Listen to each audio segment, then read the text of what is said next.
नमस्कार दोस्तों, plumber mind के इस चैनल में आप सभी का स्वागत है। मैं हूं आपका दोस्त अर्जुन सिंह और आज आप देख रहे हैं एक कस्टमर है हमारे जिन्होंने हमें कॉल किया है और उनकी कुछ समस्या थी, उनका सॉर्ट आउट हम इस वीडियो के माध्यम से उनको बताना चाहते हैं और आपके लिए भी शायद ये कहीं ना कहीं काम ज़रूर आएगा। सो प्लीज़ वीडियो को पूरा ज़रूर देखें और समझें इसमें क्या हमने बताया है। दोस्तों वैसे तो ये सभी जानते हैं कि इस चैनल को सब्सक्राइब करना है और बेल आइकन को भी प्रेस करना है। जो लोग नहीं जानते उनके लिए मैं बता देता हूँ, प्लीज़ सब्सक्राइब कर लीजिए, बेल आइकन को प्रेस कर लीजिए ताकि आपको इस चैनल के साथ में जुड़ के कुछ अच्छा सीखने को मिले। आज से तकरीबन 10 साल, 15 साल, 20 साल, 25 साल पहले जो हमारी सर्विस लाइन होती थी, जो गवर्नमेंट के थ्रू पानी देती थी, उसके ऊपर एक क्लैंप लगने के बाद में जीआई पाइप यहाँ से कनेक्शन होते थे। आधा इंची के उनकी जो डाया होता था वो होता था। ये कस्टमर जो हमारे, इनको भी एक प्रॉब्लम आ रही है। जो सर्विस लाइन में इन्होंने एक पाइप जोड़ा हुआ था, तकरीबन 50 साल उनके हो गए इस मकान को बने हुए और ये पाइपलाइन का कनेक्शन हुए हुए, तो उनको ये आइडिया नहीं है कि सर्विस लाइन कितने नीचे है। दूसरा, जिस गली में उनके वो लाइन निकली हुई है उस गली के दोनों तरफ 2 दीवारें हैं, तो वहाँ पे एक बंदा आसानी से बैठ के काम भी नहीं कर सकता।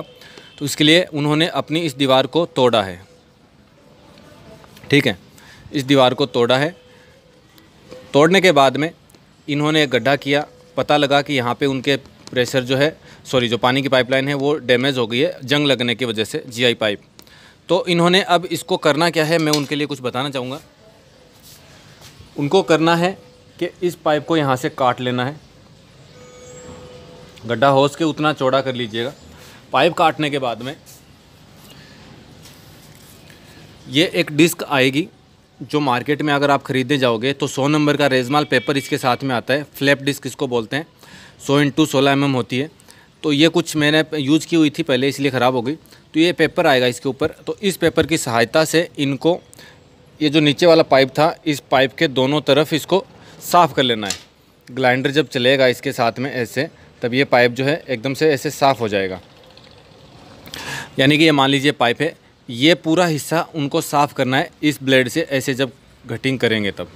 ठीक है, अब जैसे ये पाइप साफ़ हो जाएगा, उनको एक मार्केट के अंदर होस पाइप नाम करके एक रबड़ का सा पाइप आता है, वो मैं आपको इमेज में दिखा देता हूँ। उस पाइप को इसके अंदर डालना है। जितना अंदर जाए 2 इंच 3 इंच उनके लिए बेटर रहेगा। इजीली उनको डाल के यहाँ पे चेक कर लेना है। चेक करने के बाद में एक एरलडाइट आती है इंस्टेंट वाली। तो इंस्टेंट एरलडाइट जो है वो 5 या 7 मिनट में अपना काम करके उसको टाइट कर देती है। तो एरलडाइट का हार्डनर और सॉफ्टनर मिला के इस पाइप के, ये जो पाइप है, इस पाइप के चारों तरफ लगा देना है और जो पहले आपने पाइप डाला था उस पाइप को वापस इसके अंदर डाल देना है। कोशिश ये रखना है कि 2 या 3 इंच जितना हो सके उतना उसको अंदर डाल दीजिए। अंदर डालने के बाद में एक क्लैंप आता है, एडजस्टेबल क्लैंप होता है, जो मार्केट में कॉलर टाइप का आता है, वो मिल जाएगा। मैं आपको फ़ोटो भी बता देता हूँ। ऐसा आपको लेना है और उस पाइप के जो ऊपर आपने डाला है उस पाइप के चारों तरफ उसको लगा के टाइट कर देना है। टाइट करने से क्या होगा, इसकी लूजनेस ख़त्म हो जाएगी और एरलडाइट जो है 5 से 7 मिनट में अपना काम कर देगी। ठीक है, साफ़ जो आपने किया था वो मैंने इसलिए करवाया था क्योंकि ये पाइप जो है काफ़ी पुराना है। इसमें चारों तरफ क्या है, जंग लग गया, अंदर भी जंग लग गया। तो थोड़ा सा जंग हम उतार देंगे ताकि क्या है कि उसके अंदर लीकेजेस के चांसेज हमारे ना रहें। तो यही हमें करना है, पाइप डाल करके एरलडाइट से फिक्स कर देना है। अब जो होस पाइप था उसका दूसरा सिरा था, उस दूसरे सिरे में हमें क्या करना है, जैसे मान लीजिए यही वो होस पाइप है, इसका ये सिरा है। इस सिरे में हमें अब करना क्या है, आपको एक 4 इंच लंबा जीआई का निप्पल ले लेना है।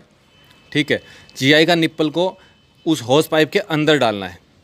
जीआई के निप्पल को उस होस पाइप के अंदर डालना है, जितना आप डाल सकें। सेम प्रोसेस करना है। जीआई के निप्पल के चारों तरफ एरलडाइट लगाना है और होस पाइप के अंदर उसको जीआई निप्पल को डाल देना है ताकि ये अपनी जगह पे सेट हो सके। और वापस से इस पे भी वो क्लिप कस देनी है। और जो आगे वाला हिस्सा था वहाँ पे आपको लगानी है एक एफटी, यानी जीआई का जो हिस्सा रहेगा जिस पे थ्रेड रहेंगे, उसमें आपको एक फ़ीमेल अडेप्टर लगाना है। फ़ीमेल अडेप्टर कुछ ऐसा होता है जिसके अंदर थ्रेड आते हैं, तो उस अडेप्टर को जीआई निप्पल पे ऐसे टाइट कर देना है। टाइट करने के बाद में ये वाला हिस्सा है, इसमें आपको पाइप चिपका के सॉल्वेंट से आपकी लाइन आप अटैच कर सकते हैं। तो ये तो हो गया हमारा इसका कनेक्शन। तो अब इनकी लेंथ जितनी भी हो सकती है वो कस्टमर के अकॉर्डिंग है। इस पाइप को यहाँ से आपको साफ़ करना है, जितना हो सके इसके अंदर हमें ये डालना पड़ेगा, फ्लेक्सिबल जो था उनका होस पाइप जिसे हम कहते हैं वो वाला। अब इस लेंथ को सीधा तो वो डालेंगे तो डलेगी नहीं, तो मैं उनसे कहूँगा कि जैसे मान लीजिए इन दोनों पाइप के बीच की दूरी 1 फीट है, तो मैं उनसे कहना चाहूँगा कि तकरीबन 2 या 3 फीट का आप पाइप लीजिए और उस पाइप को ऐसे राउंड करके लगा दीजिए, ताकि क्योंकि ये हार्ड होता है, अगर थोड़ा सा भी इसमें बेंड होता है तो यहाँ से ये दब जाएगा।